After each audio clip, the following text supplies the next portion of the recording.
ଜୟ ଜଗନ୍ନାଥ ସାଙ୍ଗମାନେ। ସକାଳୁ ସକାଳୁ ପୂଜାପୂଜି ସାରି ଆମେ ଏବେ ବର୍ତ୍ତମାନ ବାହାରି ପଡ଼ିଲୁ ନଡ଼ିଆଗୁଡ଼ି ଶ୍ରୀ ଜଗନ୍ନାଥ ମନ୍ଦିର ଦର୍ଶନ କରିବାକୁ। ବାଟରେ ଯାଉଛୁ, କିଛି ସମୟ ପରେ ଆମେ ପହଞ୍ଚିବୁ।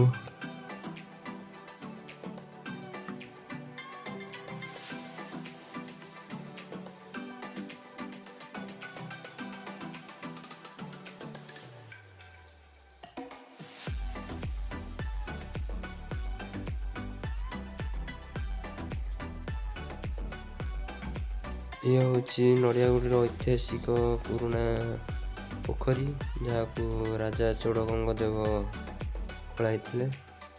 ଏଠାର ବିଶେଷତ୍ୱ ହେଉଛି ଏହା ଗାଡ଼ିଆରୁ ପାଣି କେବେ ଶୁଖେ ନାହିଁ।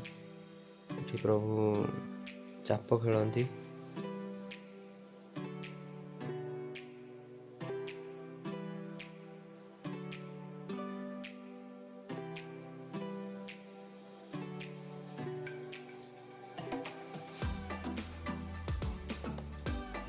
ବର୍ତ୍ତମାନ ଆମେ ପହଞ୍ଚିବୁ ମେନ୍ ରୋଡ଼, ନଖରା ମେନ୍ ରୋଡ଼କୁ, ଯେଉଁଟାକି ଅଡ଼ଶପୁର ନିଆଳି ଉଲ୍ଟପୁର ଏପଟକୁ ସଂଯୋଗ ହୋଇଛି ନଖରାରୁ ସିଧା।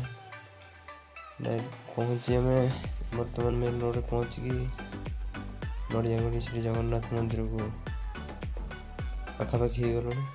ଆଉ କିଛି ବାଟ ସମୟ ପରେ ପହଞ୍ଚିଯିବୁ।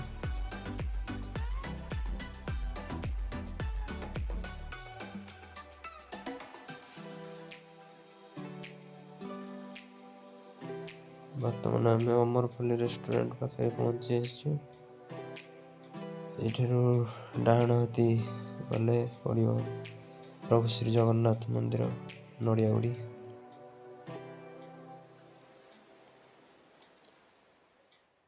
ଏଠାରେ ରଥଯାତ୍ରା ଅନୁଷ୍ଠିତ ହୋଇଥାଏ।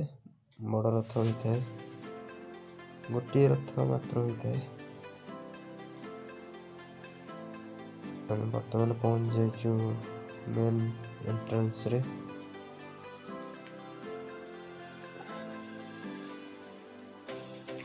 ଏଠାରେ ବିଶେଷତ୍ୱ ହେଉଛି ବହୁତ ପୁରୁଣା ମନ୍ଦିର। ଦ୍ୱିତୀୟତଃ ଏଠାରେ ବଡ଼ ବଡ଼ ବିବାହର, ବ୍ରତଘର, ନିର୍ବନ୍ଧ ସବୁ ପ୍ରକାର ହୋଇଥାଏ। ଅବଢ଼ା ମଧ୍ୟ ଏଠାରେ ମିଳିଥାଏ। ଅର୍ଡ଼ର ମଧ୍ୟ କରାଯାଏ। ଶ୍ରାଦ୍ଧ, ବ୍ରତଘର ଇତ୍ୟାଦି ଯିଏ ଅର୍ଡ଼ର କରିବ ଅର୍ଡ଼ର ବି କରିପାରିବ।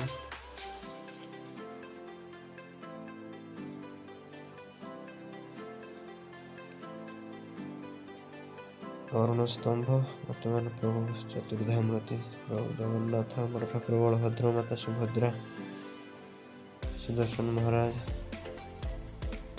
ଦର୍ଶନ କରି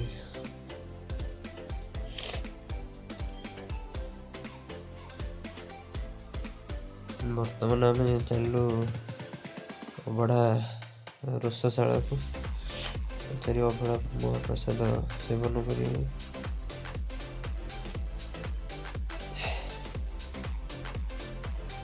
କିନ୍ତୁ ମହାପ୍ରସାଦ ସରିଯାଇଥିଲା। ଆମେ ଅବଳାରେ ପହଞ୍ଚି ସାରିଛୁ।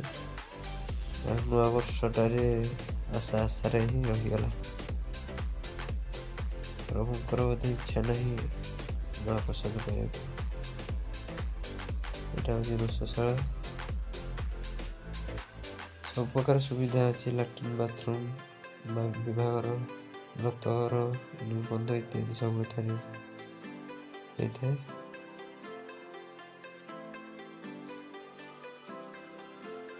ଲୋକେସନ୍ ବି ଭଲ, ସୁବିଧା, ମେନ୍ ରୋଡ଼ଠୁ ଅଳ୍ପ ବାଟ।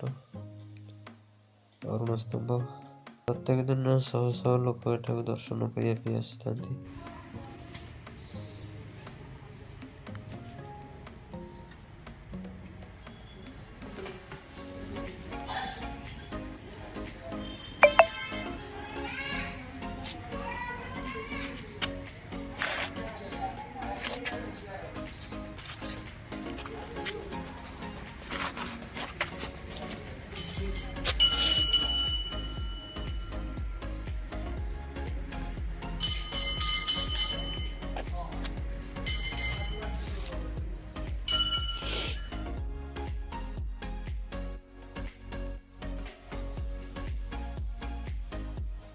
ଭିଡ଼ିଓଟି ଯଦି ଭଲ ଲାଗିଥିବ ଲାଇକ୍ ସବସ୍କ୍ରାଇବ୍ ଏବଂ ସେୟାର ମଧ୍ୟ କରିବାକୁ ଭୁଲିବେନି। ଯାହାର ବାହାଘର ବ୍ରତଘର ହେବ ଏଠାକୁ